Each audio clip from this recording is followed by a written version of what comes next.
बीमारियों के इलाज में होने वाले खर्च का बड़ा हिस्सा दवाइयों का होता है। हमारी टीम की एक सदस्य ने आमतौर पर काम आने वाली कुछ दवाइयों का एक प्रिस्क्रिप्शन डॉक्टर से लिया। फिर उन्होंने ये दवाइयाँ बाजार में एक केमिस्ट की दुकान से खरीदी। कितना? 2151। और यही दवाइयाँ उन्होंने जेनेरिक मेडिसिन्स की दुकान से भी ली। कितना हुआ इसका? 354। दवाइयों की कीमत में जमीन आसमान का फर्क दिखाई दिया। राजस्थान में कम कीमत में मिलने वाली इन जेनेरिक दवाइयों की शुरुआत की चित्तौड़ के पूर्व कलेक्टर डॉक्टर समित शर्मा ने।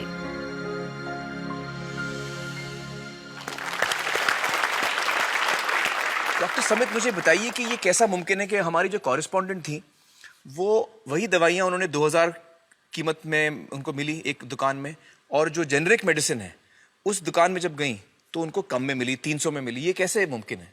ठीक इसी समय प्रतिक्षण प्रतिपल एक ट्रेजेडी हमारे चारों ओर घट रही है। अर्थक्वेक की या कोई सुनामी की बात करें, उसमें जितने लोगों की जानें एक दिन में जाती हैं, उससे ज्यादा जानें प्रतिदिन इस ट्रेजेडी की वजह से जाती है। जी, वो क्या ट्रेजेडी है? वो ट्रेजेडी ये है साहब कि जो दवाइयों की जो वास्तविक कीमत है वो तो बहुत ही कम है, पर जो दवाइयाँ हम जब बाजार से खरीद के लाते हैं तो हमें वो 5 गुना, 10 गुना, 20 गुना, कई बार तो 50 गुना से भी ज्यादा दामों पे हम उसको खरीदते हैं। जैसे हम भारत में अगर देखें कि 40 करोड़ से ज्यादा लोग ऐसे हैं जो अपने लिए 2 वक्त की रोटी नहीं जुटा पाते, तो क्या वो उस दवा को खरीद सकते हैं? बहुत सारे लोगों को इस वजह से दवाई नहीं मिल रही। यस, WHO कहता है कि स्वतंत्रता के 65 वर्ष पश्चात आज भी 65% of the Indian population lacks regular access to essential medicine. जो मेन दवाई है, जो आवश्यक दवाइयां हैं, वो उन तक नहीं पहुंच पाती रकम की वजह से। मुझे बताइए कि ये जो जेनेरिक मेडिसिन जो हम कहते हैं, अभी ये अंग्रेजी का शब्द है, इसको हिंदी में कैसे समझाएं? मैं आपको बहुत सरल भाषा में बताता हूँ। हाँ। तो ये जेनेरिक नाम जो दवा का जो मूल सॉल्ट है, जिसके अंदर जो दवा है, उसका नाम है, केमिकल नाम, उसका केमिकल नाम है। अब जैसे और उदाहरण अगर सरल करके बताएं इसको, तो जैसे ये लड़की दुबली पतली सी नजर आती है, तो मैं अगर डॉक्टर हूं, हाँ, तो मैं इसको ये कहूं 1 गिलास दूध सुबह 1 गिलास शाम को पिया कर। पर चिकित्सा के व्यवसाय में दुर्भाग्य से हमारे देश में ऐसा नहीं हो रहा। हम ये नहीं कहते कि आप भैंस का दूध लेके आइए, हम कहते हैं कि वो रामू की भैंस का दूध लेके आना। यही ब्रांडिंग है। ये जब उसकी दुकान पे जाती है, वो कहता है 500 रुपए लीटर है, लेना है कि नहीं लेना। तो जो 30 रुपए की चीज है वो 500 रुपए में मिलती है। तो अगर मैं डायबिटीज की दवा ले रहा हूँ और अगर मैं ब्रांडेड दवा लेता हूँ तो मुझे कितने की पड़ेगी? जैसे एक 117 रुपए में भी है, 117 रुपए में मिलती है। और अगर वही चीज हम उसके जेनेरिक मेडिसिन के नाम से लें तो वो कितने की बनती है? वो मात्र 1 रुपए 95 पैसे में 10 गोली मिलती है।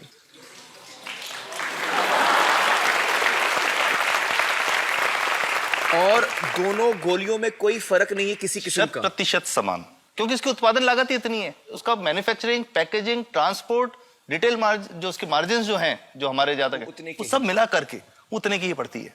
कुछ कैंसर के मैं आपको उदाहरण दूंगा, उसमें एक ही दवा जो ब्लड कैंसर के काम में आती है, बाजार में 1.25 लाख रुपए का एक पैकेट मिलता है। 1.25 लाख का एक पैकेट जो 1 महीने चलता है। और जेनरिक में वही दवा जेनरिक में अलग अलग कंपनीज जो बनाती हैं, एक 10,200 में बेचती है, एक 8,800 में बेचती है और एक 6,500 में बेचती है। मतलब ये आपका ये कहना है कि आपके ये प्रयास से इतने कम में राजस्थान में पब्लिक को, आवाम को ये दवाएं पहुंचा रहे हैं आप इस वक्त? जी, क्या बात है।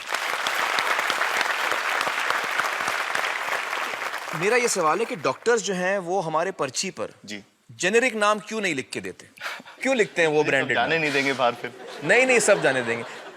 जब एक नया मेडिकल प्रैक्टिशनर जब प्रैक्टिस शुरू करता है, तो उसके पास जो कंपनी के जो मेडिकल रिप्रेजेंटेटिव्स होते हैं, सेल्स बढ़ाने का उनका काम होता है, मार्केटिंग प्रिंसिपल के हिसाब से सेल्स एजेंट होते हैं बेसिकली। फिर वो कहते हैं साहब आप हमारी जो दवा है यही लिखना, ये बहुत बेहतर दवा है, इससे मरीज ठीक होगा। और उनको डॉक्टर्स को लिखने के लिए उनको प्रेशराइज किया जाता है, उनको टेम्प्ट किया जाता है।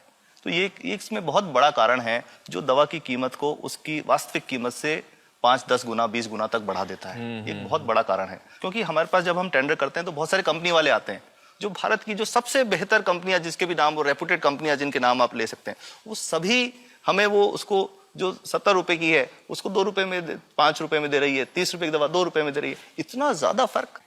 तो कंपनी तो दे सकती है और देना चाहती है और हमें देती भी है इतनी कम दामों में, हमें दे रही है ना, ये संभव तो है। अच्छा, मैं आपको बताऊंगा कि भारत से हम लगभग 45,000 करोड़ रुपए की जेनरिक दवाइयां प्रतिवर्ष विदेशों को निर्यात करते हैं। आप भेजते हैं दुनिया भर में जेनरिक, ये जो सस्ती दवाएं हैं आप विश्व भर में भेजते हैं। विश्व भर में हमारे लोगों को नहीं मिल रही। हमारे देश में महंगी है, हमारे देश में महंगी है, और अगर ऐसा है तो हमें कोई ईस्ट इंडिया कंपनी की जरूरत नहीं, हम वापस उसी दिशा में जा रहे हैं। आपने जब ये शुरू किया तो आपको कोई रेजिस्टेंस फेस करना पड़ा राजस्थान में? देखिए, जो प्रयास हम कर रहे हैं ये बेसिकली धारा के विपरीत बहने का एक प्रयास है जी। काफी थ्रेट्स भी हैं, क्योंकि इसमें माफियाज भी हैं, ड्रग माफियाज जो ऑपरेट करते हैं। और हम हमेशा ये बात कहते हैं कि हम 100 साल से भी पुरानी शोषण की व्यवस्था को बदलना चाहते हैं, पर हमने हमेशा डॉक्टर्स को दोषी नहीं माना। जी। सारे डॉक्टर्स बुरे नहीं है, 50-60% तो जेन्युइनली वो चाहेंगे कि गरीबों को कम कीमत पे दवा मिल जाए, वो चाहेंगे। और आज भी ऐसे डॉक्टर्स हैं जो अपने घर से सैंपल्स ला करके अपने जेब से पैसे निकाल के मरीज का इलाज कराते हैं। ऐसे डॉक्टर्स आज भी हैं। बिल्कुल सही। तो मैं इनको एक उदाहरण भी बताता हूँ कि कैसे हमारे जो काम वाली थी उसका बच्चा था छोटा, इंसिडेंटली हम कोई समय छुट्टी मनाने कोई बाहर गए। जब हम लौट के आए 10-12 दिन बाद, तो वो लक्ष्मी के साथ उसका छोटा जो बेटा था राजू, वो भी उसके साथ आता था जब, और मेरे बच्चों के साथ खेलता था, मेरे बेटे के साथ खेलता था। तो वो लक्ष्मी अकेली आई, राजू नहीं आया। तो हमने पूछा कि क्या हुआ, तो उसने जो बात बताई कि साहब वो उसको, आप गए थे, उल्टी दस्त हो गया था। उल्टी दस्त की बीमारी के लिए वो जब दवा लेने गई तो केमिस्ट ने उसको कहा कि इसके तो 400 रुपये लगेंगे। तो उसने कहा साहब मैंने खूब मांगा, मेरे पास 400 रुपये मुझे नहीं थे, और मेरा बच्चा रात को ही उसको दस्त आते रहे, वो खत्म हो गया। और मैं आपको ये कहना चाहता हूँ कि वो जो दवा लिखी थी कि वास्तव कीमत 1.5-2 रुपए ही है, तो वो बच्चे की जान बच सकती थी। 65 वर्ष के बाद भी अगर कोई बच्चा उल्टी दस्त से मर जाए तो मैं नहीं समझता इससे शर्मनाक बात कोई हम लोगों के लिए हो सकती है। और सबसे बड़ी बात कि इसे आसानी से बदला जा सकता है। हमें सबको एक समन्वित, एक संगठित प्रयास करने की जरूरत है। ये तो कुछ भी नहीं है, कोई नई फैक्ट्री खोलनी नहीं, कोई नई दवा नहीं बनानी, ये सब जो गलत चल रहा है इसको रोकना ही तो है। तो दोस्तों, डॉक्टर समित की बातों से हमें यह पता चला है कि दवाइयों का जो कॉस्ट होता है, जो उनको बनाने का खर्च होता है, वो बहुत ही कम होता है।